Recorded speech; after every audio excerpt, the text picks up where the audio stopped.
Hi, this is Father Jerry Orbos, SVD. To fight whatever forces, para po maging matatag po tayo, dapat may immune system, malakas. Okay?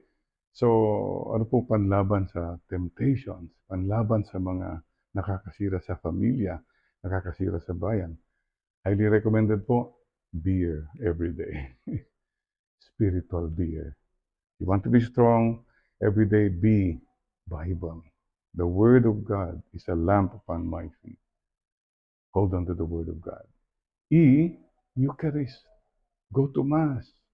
Drop by the Blessed Sacrament. Have a holy hour. Spend moments to be with the Blessed Sacrament, the Lord in the Blessed Sacrament. E, everyday expressions of love. Mga sakripisyo natin, doing good to people,